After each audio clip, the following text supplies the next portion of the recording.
주신 말씀은 갈라디아서 4장 1절에서 7절 말씀, 신약성경 306페이지에 있습니다. 우리 한 절씩 번갈아서 교독으로 읽으시고 마지막 7절 다 같이 읽도록 하겠습니다. 내가 또 말하노니 유업을 이을 자가 모든 것의 주인이나 어렸을 동안에는 종과 다름이 없어서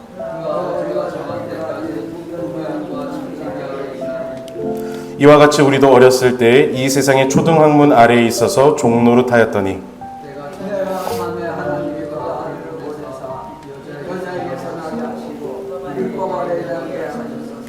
율법 아래 있는 자들을 속량하시고 우리로 아들의 명분을 얻게 하려 하심이라.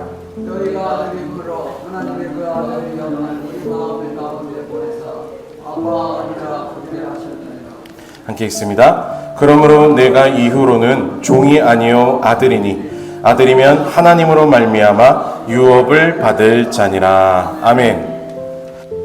갈라디아서 3장 마지막 부분과 또 오늘 우리가 볼 이 4장 처음 부분에서는요, 바울이 가장 강조하고 싶어하는 메시지가 담겨 있습니다. 바로 신분의 변화에 대한 이야기라는 거예요. 복음의 능력으로 일어나게 된 우리들의 변화에 대한 이야기라는 거죠. 율법의 자리에서 은혜의 자리로, 또 종의 자리에서 자녀의 자리로, 그리고 저주의 자리에서 축복으로 옮겨진 그 변화를 이야기하고 있다는 겁니다. 바울은 이방인에 불과했던 이 갈라디아 사람들, 그리고 지금 이 자리에 있는 이 갈라디아서를 마주보고 있는 저와 여러분과 같은 성도들이 이제 예수 그리스도의 복음을 믿음으로 전부 다 아브라함의 자손이 되었다는 것, 그래서 이제 약속의 유업을 함께 받는 자들이 되었다라는 것을 계속해서 강조하고 있다는 거예요. 그리고 오늘은 이 사실에 대해서 자세한 설명을 덧붙이고 있는 부분이라는 거죠. 우리가 다 하나님의 자녀가 되었고 약속의 유업을 받는 자들이 되었다. 그런데 어떤 과정으로 이런 기적적인 변화가 가능했느냐, 이 이야기를 오늘 바울은 설명해 주고자 한다는 겁니다. 4장 1절과 2절입니다. 같이 읽어보겠습니다. 시작. 내가 또 말하노니 유업을 이을 자가 모든 것의 주인이나 어렸을 동안에는 종과 다름이 없어서 그 아버지가 정한 때까지 후견인과 청지기 아래에 있나니. 바울은 당시 시대에 실제 일어나고 있는 상황을 이제 예화로 가져와서 이 내용을 설명하고자 한다는 거예요. 당시 시대에는 실제로 유산 상속 그 과정이 일어났을 때 발생하는 과정이 있는데, 이 시대 로마 문화를 보면요, 유업을 이을 자, 상속받는 사람은 아직 상속을 다 받진 않았지만 상속받을 사람, 법적으로만 보면 사실은 모든 것의 주인이 맞는 사람을 말하죠. 그런데 이 상속자가 어린 나이일 경우에는 후견인과 청지기 아래에서 상속자로서의 아무런 권한과 권리를 누릴 수가 없었다라는 이야기예요. 그래서 후견인과 청지기의 통제를 받는 생활을 했고, 즉 종과 전혀 다르지 않는 삶을 살게 된다는 거죠. 그래서 아버지가 정한 때까지, 성인이 될 때까지 그렇게 지내는 것이 당시 시대의 관행이었다라는 겁니다. 그래서 이런 거예요. 많은 재산을 가진 주인에게 어린 아들이 있습니다. 법적으로 이 어린 아들은 앞으로 유산을 받을 자녀이고 상속자이고 사실상 모든 것의 주인이라는 거예요. 그런데 이 아들은 성인이 될 때까지 신분이 대외적으로 감추어지고 아무런 효력을 누리지 못하게 돼요. 그래서 1절에서 말하는 것처럼 어렸을 때 이 아들에 대한 처우는 종과 다름이 없다. 그저 아버지가 정한 때를 무조건 기다려야 되는 상황이 된다는 거예요. 바로 이런 아들의 모습, 이런 상태가 바로 복음을 믿기 전 우리 모두의 상황과 같다라는 이야기죠. 조금 복잡합니다. 그렇죠? 3절 말씀을 보겠습니다. 3절 같이 읽어보겠습니다. 시작. 이와 같이 우리도 어렸을 때 이 세상의 초등학문 아래에 있어서 종노릇하였더니. 그러니까 하나님 아버지가 정한 때 복음 되시는 예수 그리스도가 우리에게 오시기 전에 그저 아버지가 우리를 자녀라고 백성이라고 부르셨다라는 것을, 그런 약속만 알고 있었을 때 우린 사실상 종의 자리에 머물러 있었다라는 거예요. 무엇에 종노릇하면서 있었는가? 바로 세상의 초등학문에 종노릇하는 상태였다는 거죠. 죄가 죄인 줄도 모르고 그저 죄로 인해 세워진 이 세상에 있는 무너질 것들을 열심히 쫓아다녔던 그런 삶을 말하는 거예요. 세상의 것을 하나님보다 더 중요하게 생각했고 그걸 위해서 목숨 걸고 사는 종노릇, 세상 것들을 위해서 노예처럼 매진하며 살았던 그 모습을 이야기하는 거죠. 그래서 예수 그리스도가 하나님의 때가 되어서 오시고 예수님을 믿기 전에 있었던 우리 모든 인간들은요, 어떤 형태로든 잘 살든 못 살든 높은 자리에 앉든 못 앉든 상관없이 그 삶의 모습들이 전부 다 종의 삶에 불과했다라는 겁니다. 인간은 하나님의 자녀로 하나님의 유업을 받을 자들로 다 지음을 받았지만 실제 삶 속에서는 종 같은 두려움을 가지고 종의 방식으로 종의 정체성으로 살아오고 있었다라는 거예요. 그래서 하나님은 이런 우리들을 위해서 후원자, 청지기와 같은 초등교사를 붙여주셨다라는 거죠. 그래서 갈라디아서 3장 24절에 이렇게 말합니다. 이같이 율법이 우리를 그리스도께로 인도하는 초등교사가 되어 우리로 하여금 믿음으로 말미암아 의롭다함을 얻게 하려 함이라. 죄를 죄로 알게 하는 법, 어둠을 어둠이라고 깨닫게 하는 법. 그래서 더 이상 초등학문을 위해 사는 허무한 삶을 살지 않도록 우리에게 초등교사로서 세워주신 것이 바로 율법이라는 거예요. 우리를 빛 가운데로 인도하고 진정한 자녀됨을 회복하게 하기 위해서 하나님을 다시 찾고 하나님께 돌아와 다시 부르짖을 수 있도록 우리의 후원자로서 우리를 관리하는 청지기로서 초등교사인 이 율법을 주셨다라는 이야기입니다. 그리고 나서 하나님의 때가 이르게 되니까 어떻게 되었는가? 4절 상반절, 때가 참에 하나님이 그 아들을 보내사 하나님이 정한 완벽한 때가 왔을 때 그 아들 예수 그리스도를 하나님이 우리에게 보내주셨다라는 거예요. 그래서 초등교사 아래에서 초등학문에 매여 종노릇하고 있었던 그런 어린 시절이 아니라 이제 우리는 믿음으로써 우리를 종의 자리에서 해방시킬 예수 그리스도와 함께 살게 되었다라는 것을 이야기한다라는 거죠. 그래서 여자에게서 나게 하셨습니다. 예수님은 우리와 같은 인간으로 내려오셨다라는 거예요. 그리고 율법 아래에 나게 하셨다. 우리가 있는 자리이죠. 초등교사 율법 아래에 있는 우리와 같은 자리에 예수님께서 오셔서 율법을 지키지 못해서 벗어나지 못하는 그런 우리의 고질적인 문제를 해결하시기 위해서 오셨다는 거예요. 율법을 완벽하게 예수님이 지키심으로 그 문제를 해결하시고 우리의 자리, 자녀의 자리를 다시 회복시키고자 하셨다라는 겁니다.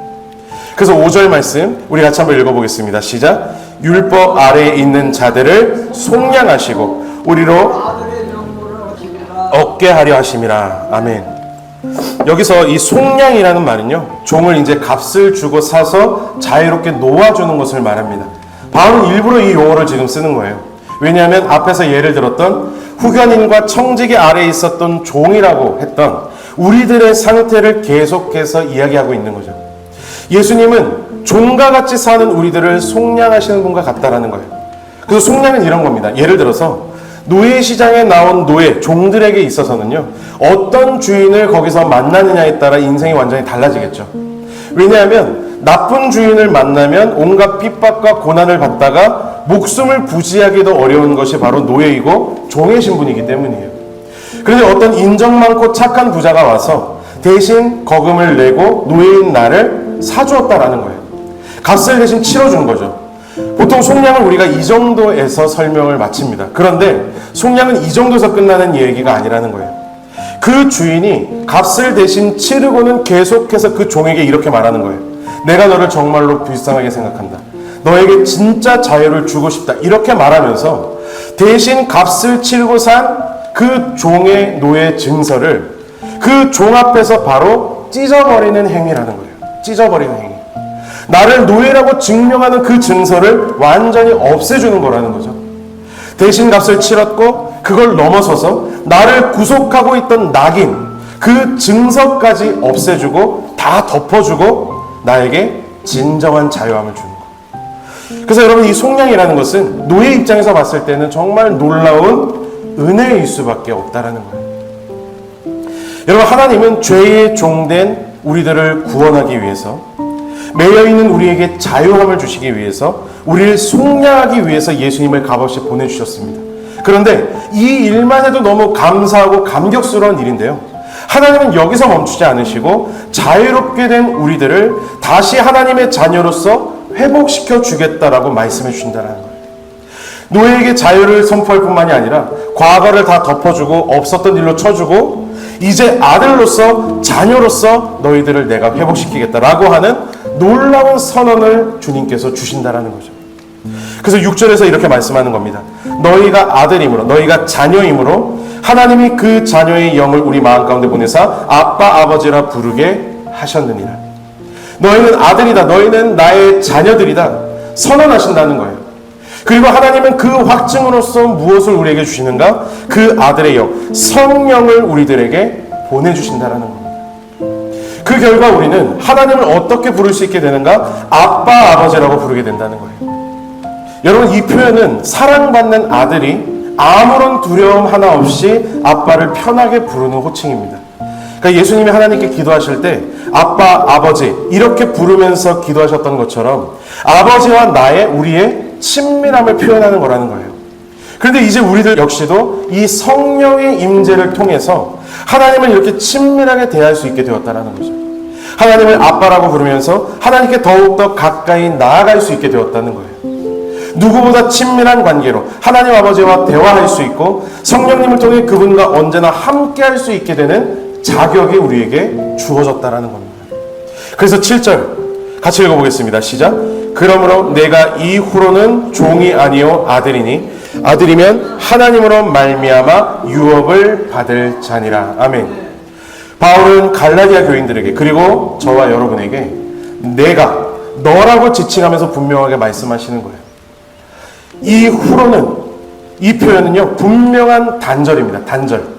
그러니까 예전에 너희들이 종이었는데 이제는 절대 종이 아니다라는 거예요. 이후로는 너희들은 내 자녀다라는 겁니다.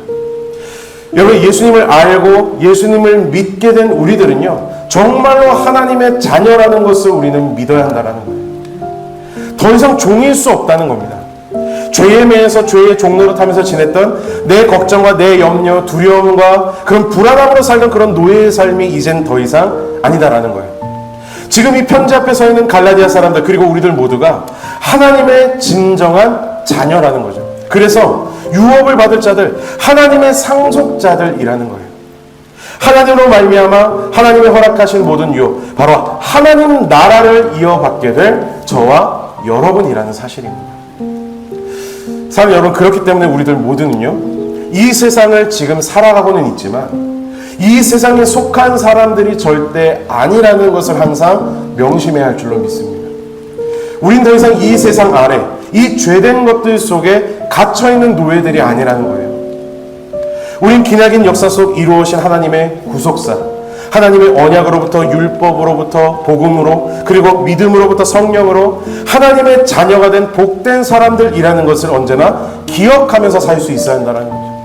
매일 매순간 나는 하나님의 자녀다, 나는 하나님 나라를 유업으로 받을 상속자다, 이걸 우리가 언제나 잊지 말아야 한다는 겁니다. 비록 우리는 아직 이 세상을 지나가고 있으나 우리는 상속자로서 이 세상을 바라보고 상속자로서 이 세상을 살아가는 거라는 거예요. 그래서 시선이 다른 거죠. 인생에 대한 해석이 다른 거예요. 우리는 유업을 이을 자들로서 이 세상을 대한다는 겁니다. 무엇에도 집착하지 않고 무엇에도 욕심내지 않는 삶이 될 수 있는 거예요. 우린 아빠의 모든 것을 상속받기 때문에 그게 보장되어 있는 하늘의 상속자들이라는 거죠. 그래서 마치 이런 겁니다. 좀 너무 저렴한 예시일 수 있지만 1조 원을 상속받기로 약속되어 있는 사람이 눈앞에 있는 100만 원에 목숨 걸지 않는 것과 같은 거라는 거예요. 사실 이 정도의 수준과도 비교할 수 없는 이야기인 거죠. 그러므로 우리 하나님의 자녀들은 이 세상과의 다름을 반드시 살게 된다는 것을 꼭 기억해야 한다는 거예요. 하나님의 자녀로서 세상과 다르게 산다는 것, 구별된 이 삶, 이걸 성경이 뭐라고 말하냐면요 바로 거룩한 삶이다라고 이야기한다는 겁니다. 여러분에게 정말 이 거룩한 삶이 있게 되시길 주님의 이름으로 간절히 축복합니다. 그래서 이 세 가지를 여러분이 꼭 돌아보시고 점검해 보셨으면 좋겠어요. 첫 번째, 우리 같이 한번 읽어보겠습니다. 첫째, 시작. 나는 여전히 종의 방식으로 살고 있지 않은가. 두려워하면서 살고 뭔가를 성취하기 위해서 살고 뭔가 누군가에게 사람들에게 인정받기 위해서 살고 모든 것은 다 종의 삶이라는 거예요. 이런 것들이 우리 스스로를 잘 돌아볼 수 있어야 한다는 거죠. 그래서 두 번째 같이 읽어봅니다. 시작. 나는 하늘의 유업을 상속받을 상속자답게 살고 있는가라는 거예요. 여러분, 자녀는요 아무리 눈앞에 보여지는 이 세상 속에서 실패하고 패배해도요, 똑같은 자녀입니다. 우리가 이걸 너무 쉽게 잊어버려요. 자녀라는 신분은 우리가 세상에서 얼마나 더 높이 올라갔냐, 많이 벌었냐, 성공했냐, 잘됐냐 라고 하는 성과로부터 나타나는 게 아니라는 거예요. 이미 예수 그리스도의 은혜로 받은 것이라는 점을 우리는 꼭 기억해야 한다는 거죠. 우리는 하나님 앞에서 하나님께 인정받기 위해서 신앙생활하고 우리 인생을 잘 살아보려고 하는 게 아니라는 거예요. 우리는 이미 예수로서 인정받았기 때문에 그 은혜 안에서 믿음으로 속하게 되어서 상속자가 된 상태로 이 세상을 살아가고 있는 사람들이라는 거죠. 그러니까 욕심낼 게 없는 거예요. 사실 더 잘할 필요가 없는 겁니다. 우린 그저 이 은혜를 잘 기억하고 기뻐하고 감사하면서 이 은혜를 나누고자 하는 사람. 그래서 내 이웃을 정말로 사랑할 수 있는 그런 삶을 사는 것이 바로 우리가 살아가야 될 거룩한 삶의 모습이라는 거예요. 과연 내가 지금 그런 삶을 살고 있는가? 우리는 잘 돌아봐야 한다는 겁니다. 세 번째, 같이 읽어봅니다. 시작. 나는 성령과 동행하는 기도 생활을 살고 있는가? 라는 거예요. 성경께서 우리 마음 가운데 역사할 때 우리는 자연스럽게 아빠, 아버지라고 친밀한 하나님을 부르짖게 됩니다. 자녀의 삶은요, 성령과의 관계로부터 시작된다는 거예요. 과연 나는 눈앞에 보여지는 이 세상이 아니라 성령의 임재를 느끼고 살고 있는가? 그 성령의 임재와 인도하심을 따라가고 있는 삶을 살고 있는가? 이것을 여러분 우리가 잘 돌아봐야 한다는 겁니다. 이것은요, 말씀과 기도를 통해서만 우리들에게 와닿게 되고 임하게 되고 이루어지는 일이라는 거예요. 나의 관심사, 내가 하루에 얼마나 말씀을 읽고 보고 기도하는 삶을 살고 있는지, 이런 것들을 여러분 우리는 돌아보고 잘 점검해 봐야 한다는 거예요. 여러분, 바울은 오늘 본문을 통해서 우리의 정체성에 대해서 분명히 이야기하고 있습니다. 우리는 더 이상 종의 신분이 아니라 자녀라는 거예요. 그리고 하나님으로 말미암아 유업을 받을 자들이라는 겁니다. 유업을 받기 위해서 오늘을 열심히 신앙생활하고 열심히 내 삶을 살아가는 것이 아니라요, 이미 상속받기로 약속이 되어 있기 때문에 그 안에 있는 기쁨으로써 우리는 지금의 우리의 삶을 열심히 살아가는 거라는 거예요. 그 신분이 여러분의 일상과 기도와 모든 인간관계와 모든 인생의 선택을 통치하는 그런 참된 자유함이 될 수 있기를 주님으로 간절히 축복합니다. 그래서 이 자유함 속에서 기쁨과 감사, 끊이지 않는 감동이 넘쳐 흐르는 하나님과 함께 이 세상과 구별되는 거룩한 삶이 바로 저와 여러분의 삶이 될 수 있기를 우리 주 예수 그리스도의 이름으로 간절히 축복합니다.